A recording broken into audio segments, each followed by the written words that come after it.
নমস্কার, শুভ মধ্যাহ্ন। চলে এসেছি একটা রেসিপি নিয়ে। আজকে আমি বেলে মাছের ঝাল তৈরি করছি। দেখুন কিভাবে করছি। প্রথমে কড়াতে তেল দিয়ে দিয়েছি, তেলটা গরমও হয়ে গেছে। এখানে 4 পিস বেলে মাছ আমি নুন হলুদ মাখিয়ে রেখে দিয়েছিলাম। এগুলোকে এখন একে একে ভেজে নিলাম, মানে ভেজে নিচ্ছি আর কি।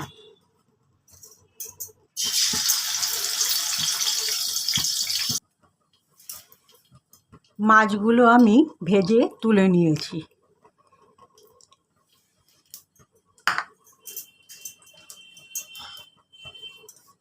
বেলে মাছের ঝাল রান্না করবার জন্য আমার এই উপকরণগুলো লাগবে।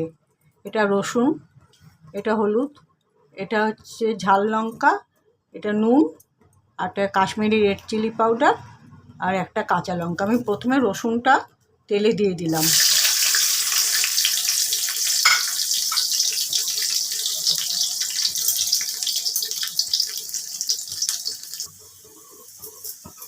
রসুনটা ভাজা হয়ে গেছে, এবার দিয়ে দিচ্ছি একটু জল।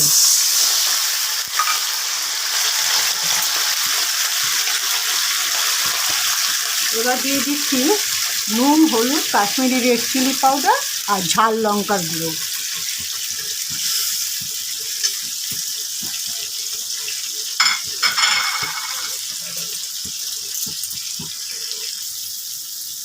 মশলাটা আমার কষানো হয়ে গেছে, এবার তেল ছাড়ছে। এবার আমি দিয়ে দিচ্ছি ঝোল। 1 বাটি জল দিয়ে দিলাম। ঝোলটা ফুটে উঠলে আমি মাছগুলো সাজিয়ে দিচ্ছি।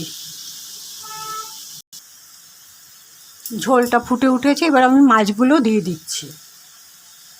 এটি পূর্ববঙ্গের খুব জনপ্রিয় একটি রান্না।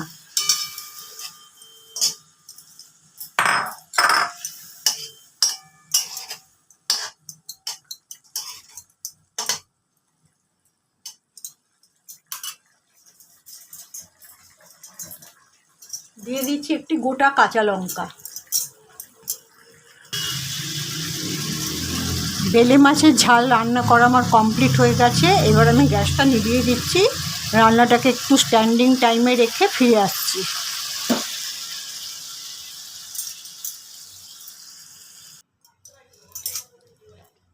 বেলে মাছের ঝাল রান্নাটা স্ট্যান্ডিং টাইমে রাখার পরে আমি পাত্রর মধ্যে ঢেলে নিয়েছি। দেখুন এরকম হয়েছে। আপনারা অবশ্যই রসুন ফোড়ন দিয়ে একবার করে খেয়ে দেখবেন, খুব ভালো লাগবে। আর অন্যান্য কোনো কিছু মশলা দিতে হবে না, শুধু একটু কাশ্মীরি রেড চিলি পাউডার আর একটু ঝাল লঙ্কা। আমরা এই বেলে মাছটাকে অনেক সময় সর্ষে বাটা দিয়েও করি। সর্ষেটা বাটবার সময় একেবারে তার মধ্যে নুন, হলুদ, কাঁচা লঙ্কা একবারে বেটে নিই। তবে শিলে বেটে করি, তবে বেশি টেস্ট হয়।